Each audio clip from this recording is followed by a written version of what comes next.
आपकी अदालत मध्ये lifestyle coach संन्यासी गौर गोपाल दास यांच्यावर आरोप आहे की यांचे उपदेश यांच्यावरच लागू पडत नाहीत.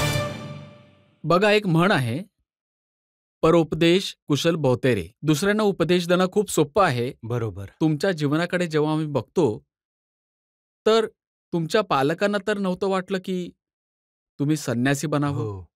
न सांगता निघून गेलात आणि ज्या दिवशी त्यांनी तुम्हाला या साधूच्या वेशामध्ये पाहिलं, काय वाटलं असेल त्यांच्या मनाला? हो. त्यांची आनंदाची काळजी नाही वाटली तुम्हाला? हो. आरोप मान्य केला. No defence. दुखत्या नसेवर हात ठेवलाय हो तुम्ही. हो ना? हा वाला आरोप दुखत्या नसेवर हात ठेवल्यासारखाच आरोप आहे हा.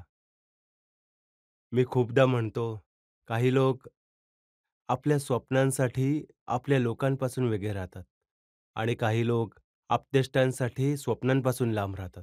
हो ना? काही लोकांनी स्वप्नांसाठी आप्तेष्टांचा त्याग केला आणि काही लोकांनी आप्तेष्टांसाठी स्वप्नांचा त्याग केला. दोन्ही मिळणं खूप कमी लोकांना प्राप्त होतं. स्वप्न पूर्ण करता करता आपल्या लोकांना सोबत ठेवणं सोपं नसतं. मोठ्या-मोठ्या कंपनीज चालवणारे आपले भारतीय जे यूएसमध्ये राज्य करतायत इंडस्ट्रीमध्ये, त्यांना पण कित्येकदा आप्तेष्टांपासून लांब राहूनच आपल्या स्वप्नांना प्राप्त करावं लागतं. कित्येक लोक आपल्या लोकांसोबत राहिले आणि आपल्या स्वप्नांना कॉम्प्रोमाईज करून बसले. काही लोकं असे नशीबवान असतात जे दोघांना बॅलन्स करून पुढे जाऊ शकतात. का एक चुकीचा आहे आणि दुसरा बरोबर तर नाही हो. दोघांचे आपापले प्रवास आहेत, दोघांची आपली अशी एक यात्रा आहे, दोघांचे आपापले गिल्ट आहेत. जो आपल्या लोकांना सोडून स्वप्न पूर्ण करायला गेला त्याची स्वतःची गिल्ट आहे की आपण त्यांचे मन मोडले. ज्यांनी आपली स्वप्न सोडून आपल्या लोकांसोबत राहिले त्यांना गिल्ट आहे की आपण स्वप्नांना पूर्ण नाही करू शकलो. कोणी माणूस आहे या जगामध्ये जो बिना गिल्टचा आहे? एखादा माणूस आहे जो 100% मनापासून म्हणू शकेल की मी सॉर्टेड आहे? कोणी नाही.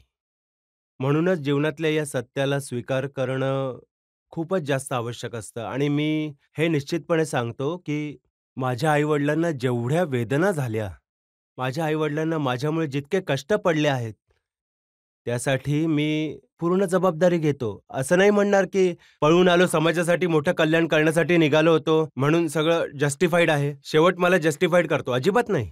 तेव्हा वेडे होतो. एक धैर्य होतं, जोश होता. बघितलं नाही, फक्त निघून आलो.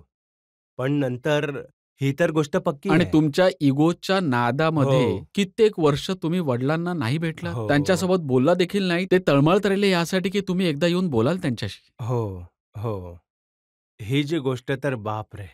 म्हणजे वडिलांसोबत बोललो नाही, 2 वर्षांपर्यंत बोललो नाही, कारण एका गोष्टीवरून आमचं जमत नव्हतं. माझे बाबा चेन स्मोकर होते आणि चेन स्मोकर असल्यामुळे त्यांची जी तब्येत होती, ती खूप बिघडत होती. तर आम्ही खूप प्रयत्न केले होते, की ती स्मोकिंग सोडतील. जेव्हा नव्हतं होत त्यांच्याकडून, तर हा वाला मार्ग मी निवडला. आत्मसात केला, की त्यांच्याशी बोलणं सोडून दिलं. बोलणं सोडून दिलं. एकाच घरात राहत होतो. सारखे-सारखे बाबा येत होते आणि म्हणायचं, की "बाळा माझ्याशी बोल, माझ्याशी बोल." पण मी असं तोंड फिरवून घ्यायचो. तरुणपणीचं रक्त होतं. मी योग्य आहे याचा एक जोश आहे. अ, 2 वर्षांनंतर माझे बाबा माझ्या पाया पडले आणि माझ्या पाया पडून माझे बाबा म्हणाले, की "बाळा माझ्यासोबत प्लीज माझ्यासोबत बोल." रडत होते खूप. तेव्हा माझ्या आईने म्हटलं, "बाळा, बाबांसोबत असं नाही वागलं पाहिजे.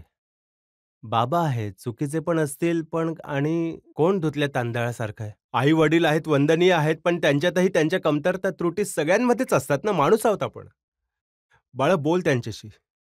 तर मी त्या दिवशी बोलायला सुरुवात केली. आई म्हणाली म्हणून आणि एका आठवड्यामध्येच घर सोडून निघून गेलो आश्रमामध्ये. प्रत्येक वर्षी भेटायला जात होतो आणि प्रत्येक वर्षी विचार करायचो, की यांना मनापासून सॉरी म्हणेन.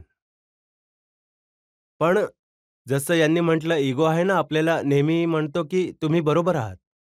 प्रत्येक वर्षी गेलो, नाही म्हटलं सॉरी. 2009 मध्ये मी माझ्या लंडनच्या लेक्चर टूरवरून परत येत होतो आणि एका सकाळी माझ्या आईने मला 1:30 वाजता सकाळी फोन केला आणि आई रडत होती खूप. तर सांगायची गरजच नव्हती, की वडील स्वर्गवासी झाले होते आमचे आणि त्याआधी मी वडिलांना भेटायला गेलो होतो. तेव्हा बाबा म्हणाले, की "तुझे लेक्चर्स बाळा माझ्यासाठी घेऊन येशील का लंडनवाले?"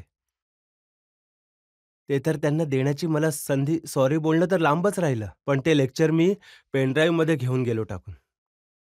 माझ्या वडिलांचं शरीर होतं ते समोर ठेवलेलं होतं. मी त्यांच्या हातामध्ये तो पेनड्राईव्ह ठेवला, कोणीही नाही पाहिलं.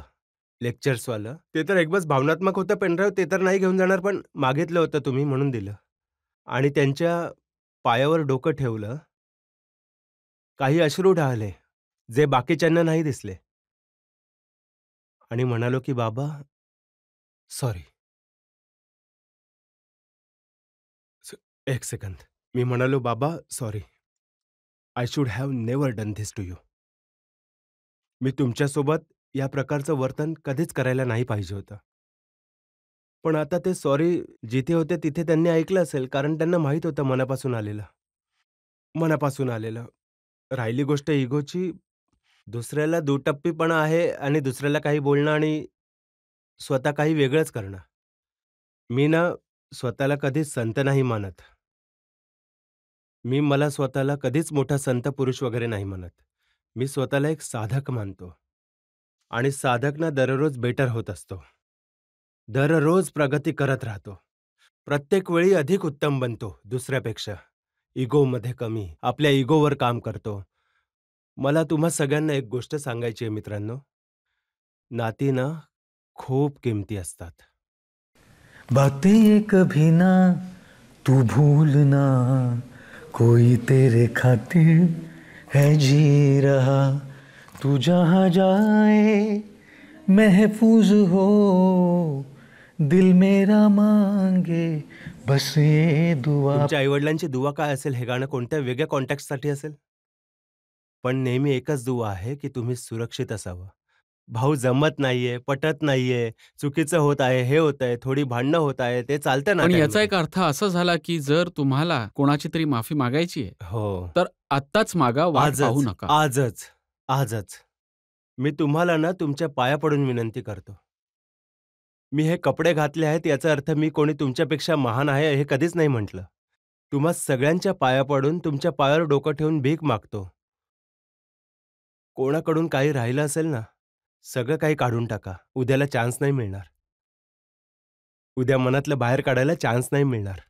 आणि आयुष्यभर ते इथे सारखं वाटत राहील, की I should have done it. Thank you.